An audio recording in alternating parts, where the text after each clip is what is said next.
inmensidad y soledad del espacio, del cosmos, un pequeño planeta gira en torno a una estrella más. En ese oasis espacial, la vida fluye en millares de formas. Una de ellas se escrutina a sí misma y se autodenomina Homo sapiens. Y desde su origen, una pequeña llama, la de la curiosidad, lo hace voltear y preguntarse. Lo mantiene a través de los tiempos y los cambios de cara al cielo.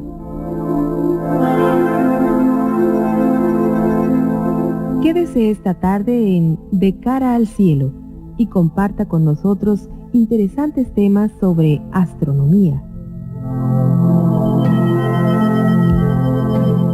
Esto es De cara al cielo.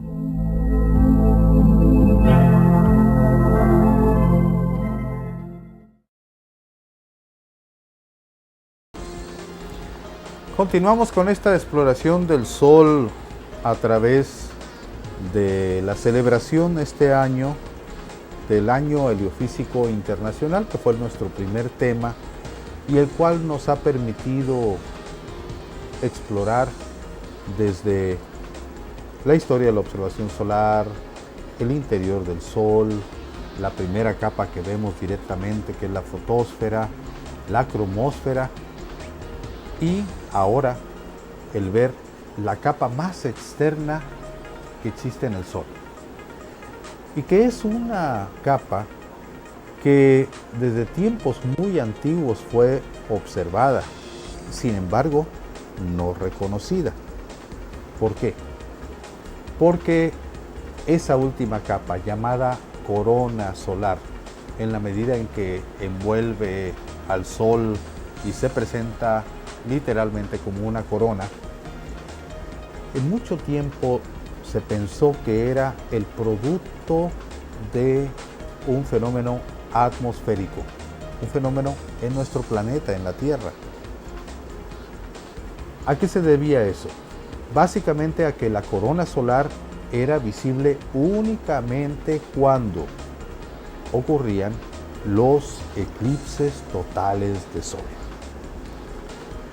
Al ocultar la Luna por entero, el disco del Sol, quedaba una aureola resplandeciente, brillante, blanca, nítida, pura, a la cual se pensaba que correspondía a un efecto que estaba ocurriendo precisamente por causa del eclipse en la atmósfera de la Tierra y que provocaba ese resplandor. Recordemos lo que son los eclipses. Un eclipse viene siendo fundamentalmente la interposición de la Luna entre el Sol y la Tierra. Por las características de la órbita de la Luna alrededor de la Tierra y la inclinación de la misma, ciertos novilunios, ciertas lunas nuevas, la Luna se interpone exactamente entre el Sol y la Tierra. En ocasiones no llega a ocultar todo el disco solar y hablamos de un eclipse parcial de Sol. En otros casos, la Luna, que cambia su distancia de la Tierra cuando está muy alejada, su disco no alcanza a ocultar totalmente al disco del Sol y queda un anillo alrededor, por lo cual se le llama un eclipse anular de Sol. Pero cuando la Luna se encuentra más cercana a la Tierra y se da esa coincidencia, la Luna oculta totalmente al disco del Sol, produciéndose entonces lo que llamamos un eclipse total de Sol, donde la secuencia es que la Luna comienza a interponerse entre la Tierra y el Sol, y el Sol presenta un corte o una mordida, como muchas veces le llaman, que va incrementándose lentamente hasta que el disco solar queda oculto y queda ese resplandor, para después la Luna continuar emergiendo y finalmente liberar al disco solar. Un fenómeno que en épocas pasadas causaba una tremenda impresión, terror incluso, y que se encuentra en todos los anales, en todas las historias de todas las culturas, como un fenómeno sobrecogedor, en el cual parecía perderse la fuente de luz, de calor y de vida. Las imágenes de los satélites ahora nos muestran claramente la sombra de nuestro satélite sobre la Tierra, y es fácil explicar este fenómeno. No por ello deja de ser tremendamente impresionante. Si usted alguna vez tiene la oportunidad de estar en un fenómeno de este tipo, no se lo debe de perder. Por más que uno conozca la naturaleza del fenómeno y lo que está ocurriendo, el observarlo es verdaderamente impresionante. Y por ello nos encontramos a través de dibujos, que era la forma de plasmar en épocas antiguas este fenómeno. El disco con la corona, con todas sus prolongaciones y todas sus características. En tiempos más recientes, las observaciones de los eclipses llevaban a los astrónomos a grandes distancias, a recorrer medio planeta para observar un fenómeno que además puede durar como máximo la totalidad solo 7 minutos. Tener un eclipse total con cerca de 7 minutos de duración es verdaderamente un lujo. Y cuando la corona fue reconocida como una de las capas del Sol, cuando ya se utilizó un espectrógrafo y se pudo analizar la luz que procedía de ese resplandor en torno al disco de la Luna que estaba ocultando al Sol, fue mucho más importante el observar los eclipses totales de Sol. Había que viajar a donde fuera. Y a través de todas esas observaciones, de todos esos viajes, se veía cómo la corona cambiaba constantemente, en ocasiones con una forma muy regular, en otras ocasiones llena de penachos, de prolongaciones, huecos, que denotaban que la corona tenía una fuerte relación con lo que estaba pasando abajo en el Sol, en la fotosfera y en la cromosfera. Memorable es aquel 11 de julio de 1991, y especialmente para nosotros también porque lo vivimos intensamente, cuando ocurrió el último eclipse solar de mayor duración en el siglo, allá en La Paz, Baja California. En esa ocasión vimos una corona extendida, especialmente en las regiones polares, con una gran cantidad de detalles, y casi por 7 minutos, 6 minutos 47 segundos. Un fenómeno que para México habrá de producirse de nuevo hasta el 8 de abril del 2024. Todas las observaciones de tiempos pasados de la corona fueron sumamente importantes para comenzar a perfilar un conocimiento en torno a ella. Y algo sumamente sorprendente fue el descubrimiento de que la corona estaba a una temperatura extremadamente superior si comparamos con las capas inferiores. Por un razonamiento muy sencillo, si usted está cerca de una estufa o de un calentador, en la medida que se vaya alejando, el calor que recibe es mucho menor y la temperatura debe de ir descendiendo. Vamos a extrapolar esto hacia el Sol. Si yo estoy con la fotosfera a 6000 grados y me voy alejando, la temperatura debe de ir descendiendo. Y efectivamente, de la fotosfera a la cromosfera, que ya la vimos, la temperatura desciende. Pero cuando brincamos a la corona, la temperatura estrepitosamente de 3000 grados se eleva hasta 1.000.000 de grados. En una de las incógnitas más grandes que se han tenido en cuanto al conocimiento del funcionamiento de nuestra estrella, al tener ese brinco de temperatura. Y temperatura que es 1.000.000 de grados en las regiones de menor temperatura en la corona, pero que en los casos de mayor temperatura puede ascender hasta 5 millones. Tendríamos que llegar a la era espacial para poder no solo entender más de la corona solar, sino poder verla sobre el disco. La corona durante siglos estuvo restringida su observación a las orillas, en los eclipses o con un instrumento que producía un eclipse artificial y que se llama coronógrafo.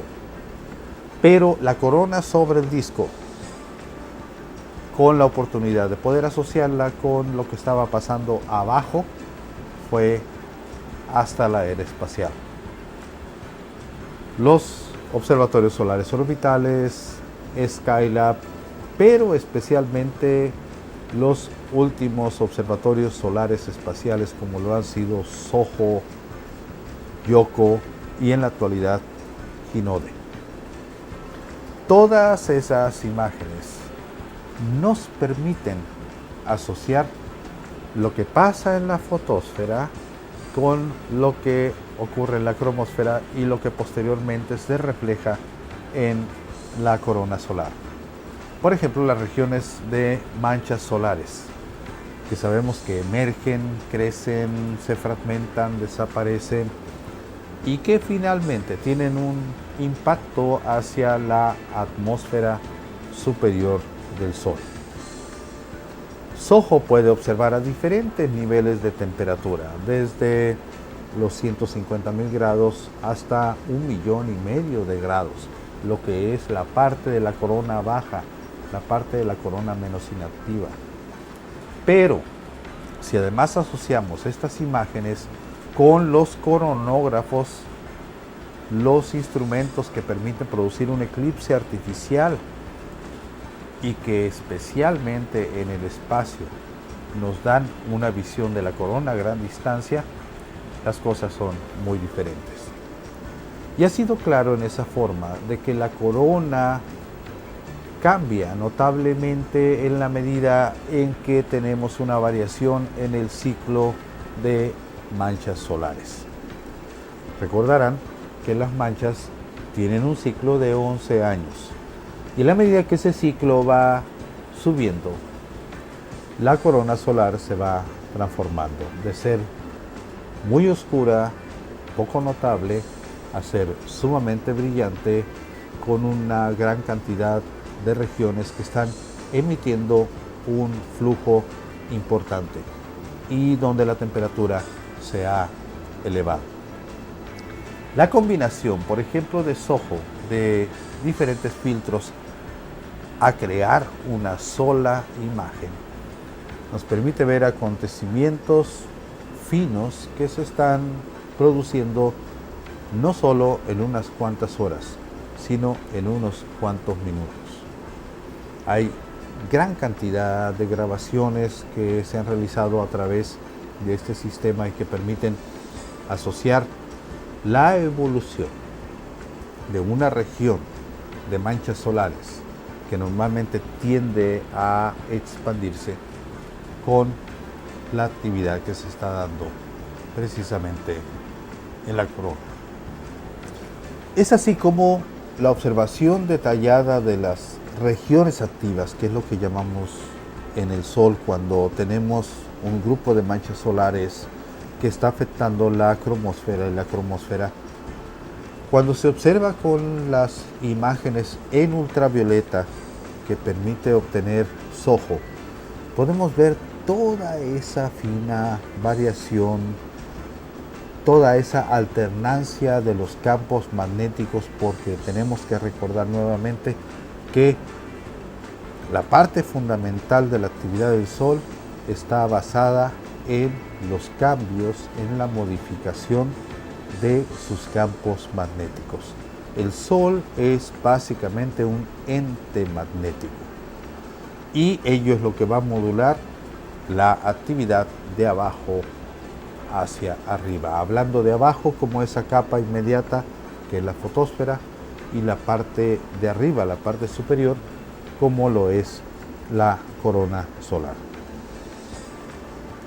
La asociación de todos estos fenómenos nos permite además descubrir gran cantidad de cosas que ocurren. Por ejemplo, cómo reacciona la corona solar cuando se produce una tormenta, lo que nosotros llamamos las ráfagas solares. El efecto, el impacto de toda esa emisión que surge y que en muchos casos es dirigida, enfocada hacia nosotros, hacia la Tierra, provocando imágenes espectaculares que muestran los destellos y además la saturación en los instrumentos producto de la estática y de la lluvia de partículas que chocan con ellos. El estudio de la corona solar desde el espacio no solo ha permitido conocer más características sobre ella, sino el identificar fenómenos particulares que ocurren básicamente en la corona.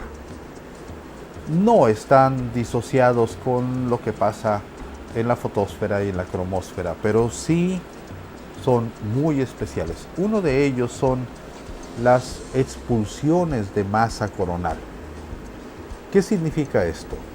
Que la corona normalmente con su forma regular, repentinamente en ciertas regiones hay un impulso que lleva a expulsar literalmente, a arrojar una gran cantidad de materia de la corona en dirección al espacio interplanetario.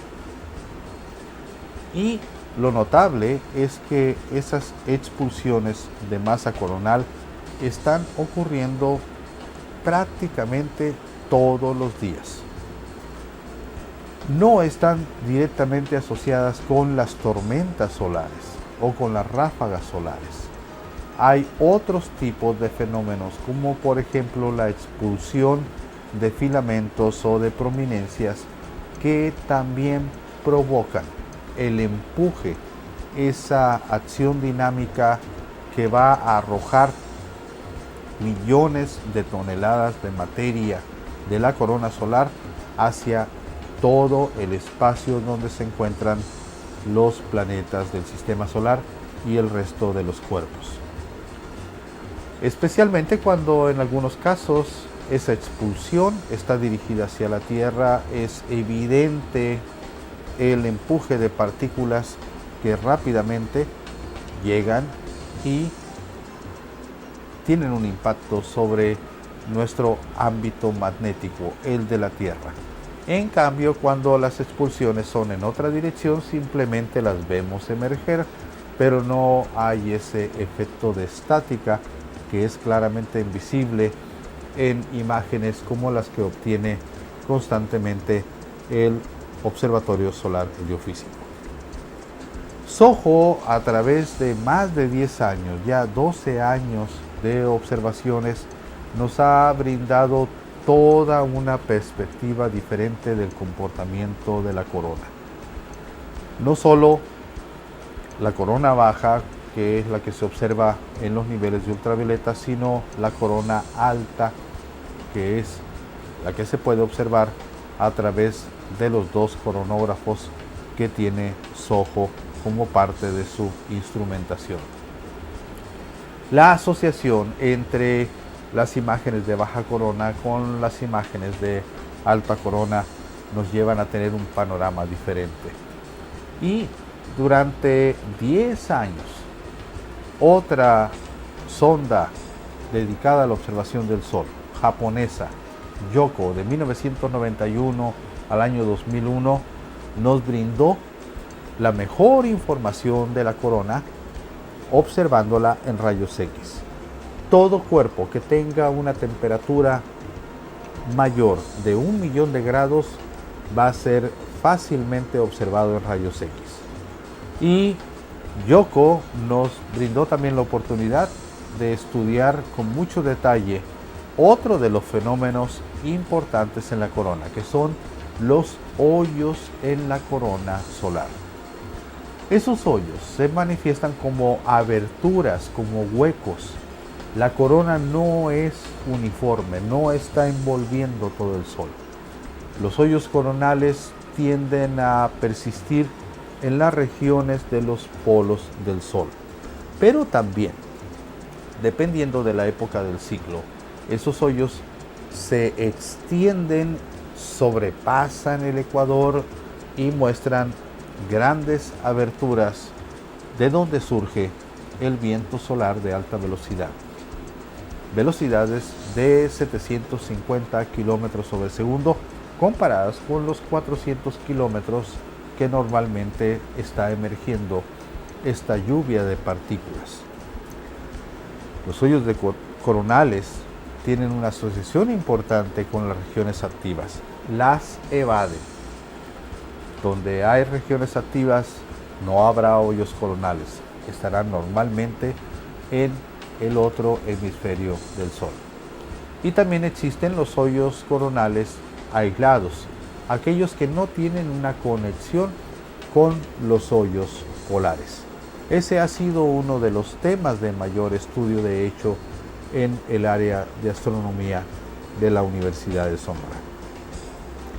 Yoko terminó su función como muchas sondas, como muchos observatorios, cuando tuvo una falla en el año 2001. Y tuvimos que esperar 6 años para tener al sustituto de Yoko. Se llama Hinode. Hinode está provisto de mejores instrumentos, mucho más finos para captar los diferentes fenómenos de la corona, también en rayos X como lo hacía su antecesor Yoko.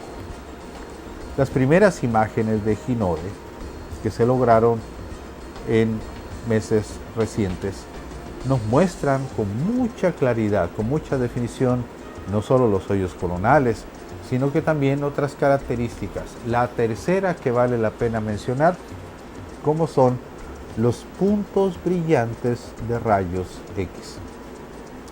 Estos puntos parecen estar en muchas regiones del Sol, incluso dentro de las regiones de los hoyos coronales.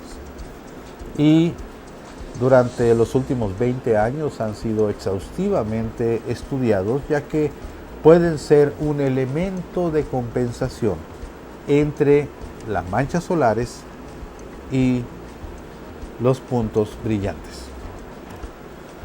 Hinode nos ha mostrado ya las primeras imágenes y animaciones de la actividad solar en rayos X. Estamos nuevamente viendo al Sol en rayos X. Y uno de los descubrimientos que ha hecho Hinode con el nivel de resolución que tiene con sus cámaras es precisamente que los puntos brillantes de rayos X son como las manchas solares, pero en una forma muy compacta. Son regiones bipolares, magnéticamente bipolares de actividad. Recordemos que finalmente todo esto que ocurre en la corona solar marca la actividad geomagnética que se produce en la Tierra. Cada expulsión de masa coronal impactará finalmente nuestro planeta y ocurrirán alteraciones, especialmente en el aspecto electromagnético.